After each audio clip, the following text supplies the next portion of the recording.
ठाणेकरांना करवाढ लादू नका. राष्ट्रवादी काँग्रेस शरदचंद्र पवार पक्षाचे आयुक्तांकडे साकडे. सध्या संबंध देशात महागाईचा आगडो मुसळला आहे. अशा स्थितीत ठाणे महानगरपालिकेकडून आगामी अर्थसंकल्पात करवाढ केल्यास महागाईने पिचलेल्या ठाणेकरांचे कंबरडेच मोडेल. त्यामुळे अर्थसंकल्पात करवाढ करू नये अशी मागणी राष्ट्रवादी काँग्रेस पार्टी शरदचंद्र पवार या पक्षाने केली आहे.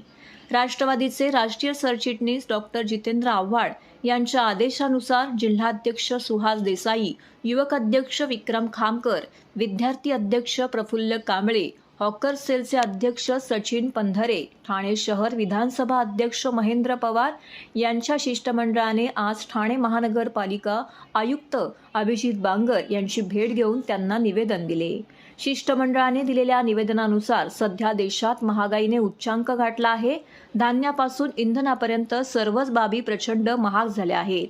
या महागाईमुळे सामान्य नागरिकांना जगणे नकोसे झाले आहे. ठाणेकर नागरिकही या महागाईच्या फेऱ्यातून सुटलेले नाहीत.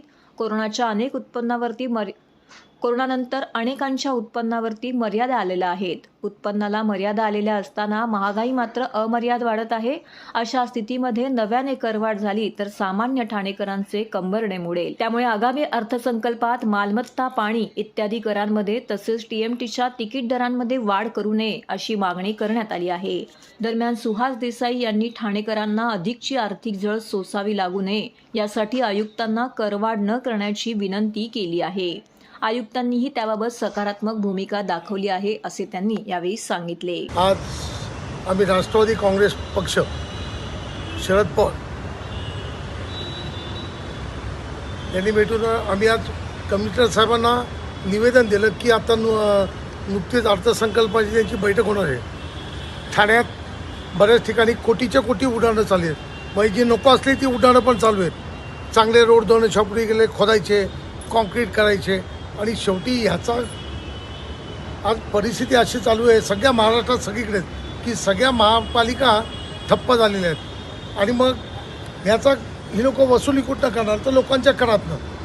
तर आमचं म्हणणं एकच होतं की तुम्हाला हवे ते करा, आम्हाला त्याबद्दल म्हणणं नाही. हवे ते सुशोभीकरण करा, तुम्ही 150-200 कोटी लायटिंगला खर्च करा, तुम्ही रंगरंगोटीवर खर्च करा, नको ठिकाणी असले ब्रिज बनवा, काय पण करा. फक्त सर्वसामान्य जनता खर्चामध्ये आधीच भरली आहे. तर ते पेट्रोलचे दर असू दे, तेलाचे दर असू दे, अगदी तांदूळ गव्हापासून कांद्यापर्यंत सगळ्याचे दर असू दे, सगळे भरकटलेले आहेत. एक ठिकाणी शेतकरी उग्र आंदोलन करतायत आणि अशा तुम्ही करवाढ करून ठाणेकर जनतेला कुठेही वेठीस धरू नये याची एक विनंती करायला आम्ही गेलो होतो.